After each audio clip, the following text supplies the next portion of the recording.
Now at 4:30, it is Mental Health Monday. For many Americans, one of the silver linings of the pandemic has been discovering the joy of new dog ownership.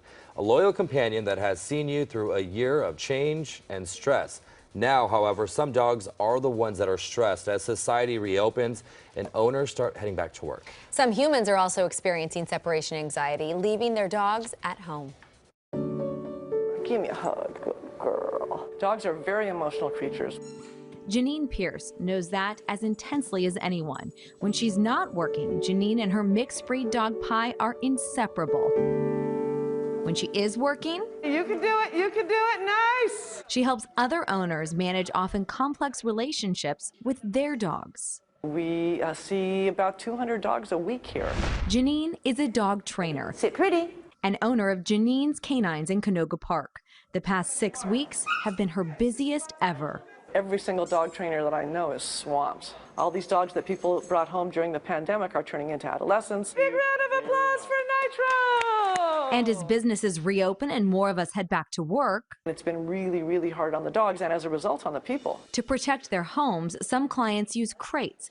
Janine says there's a right way and a wrong way to use them. Never ever want to put a dog in any kind of confinement to punish them. Instead, We always want any kind of confinement to be really positive for dogs. best way to do that? Giving them great things to do, different long-lasting chews. So less like a prison, more like a comfort zone. There are many dogs over the last 4th of July weekend that immediately went and lay down in their crates because they knew that was their safe place. Before heading back to work, you can start to desensitize your dog to those dreaded goodbyes. Most dogs actually start to become anxious long before you really walk out the door. You know, when they see you picking up your keys or getting ready to go, To ease the transition, we tell the humans to start picking up their keys randomly, putting on their shoes, picking up their purse. Anything that they would do when they normally leave the house, they should do it randomly throughout the day without leaving. to keep dogs occupied while you're gone so they don't miss you so much, she tells clients, They should have at least 20 toys for every dog that they have. among the most popular, food delivery toys. Adolescent pug mix Nitro calms down fast while working to get all the peanut butter out from inside this bone. This snuffle mat hides treats that can take dogs hours to sniff out. Another favorite? This. Where you put little pieces of kibble or small treats in these test tubes, and the dogs have to figure out how to roll them over so that they will fall out of the bottom. Dogs enjoy food more when they got to work for it. To get the most out of the time you do have with your dog, taking classes and teaching tricks can be good fun for both of you. Way to go, yes! Playing with your dogs is one of the best ways that you can alleviate anxiety. As for the dogs, no surprise to anyone who's loved one. They're definitely emotional, sentient creatures. No question about it.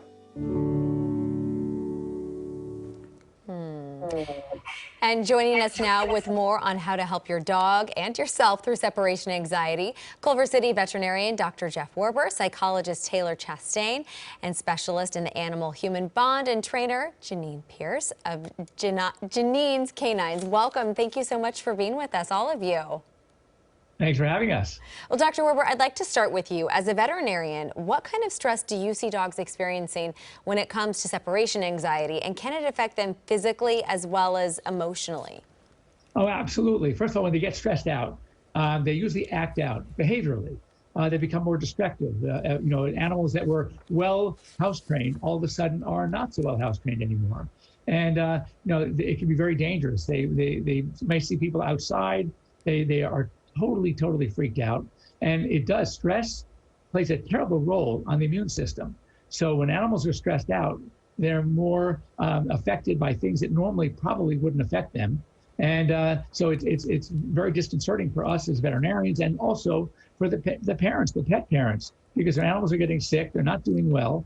And it is something that as Janine mentioned, with preparedness, with proper training, there are great ways to have our pets, our dogs, just become a bit more accustomed to spending time alone. And by doing the signals, the cues, and also, one of the things that we feed this. Why? Because what happens, you're so upset now that your dog's not going to see you. You're going with them, right? And all of a sudden you're at work all day, you're going to come home and you're going to see your dog. And what do?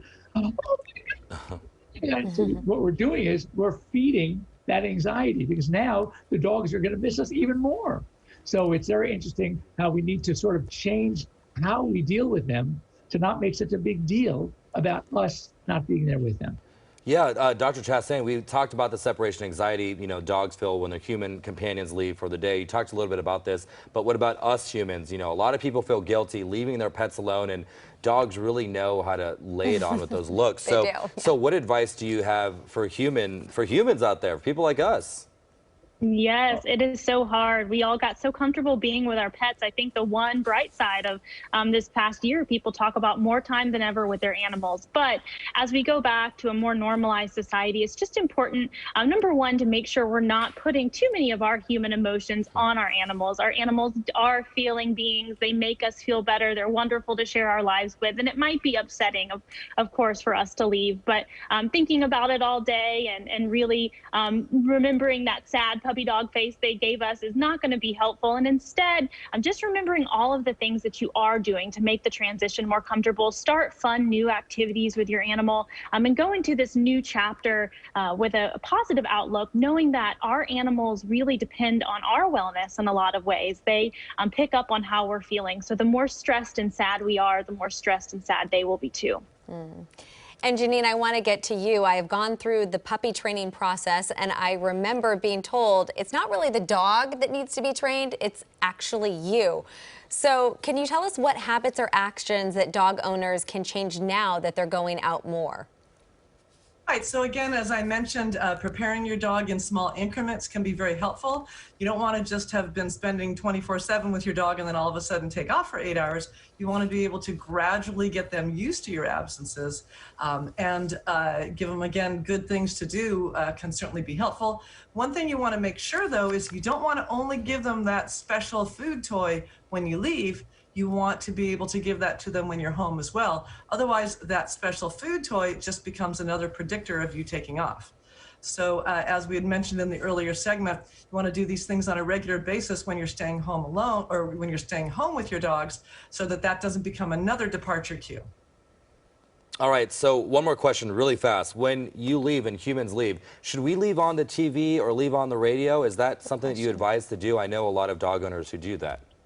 Well, they're interesting. There's some actually programming now for pets. There's something called Dog TV, and they actually have programming that can, for enrichment, for relaxation. So it does take care of the dogs. And another thing I want to add is interesting is a lot of workplaces that are allowing pets. Now the pets are going back to work with mom and dad that have not been there for a whole year, and other people at pet-friendly workplaces, right? There are also other animals there. Well, it's been a while, a year or more, that the dog hasn't been interacting with other dogs. So again, another thing where you have to just be very careful to don't think that they're going to take over where they left off a year and a half ago. And you need some reconditioning, retraining to have them behave well in this workspace with the other animals, etc. So just keep that in mind as another thing to add to your list of things to do. Dog TV. There Learn you something go. new every day, Chris. Learn something new. Now I want a fur baby. All right, doctors and Janine, thank you so much for your insight. We really appreciate you joining us. All right, thank you all.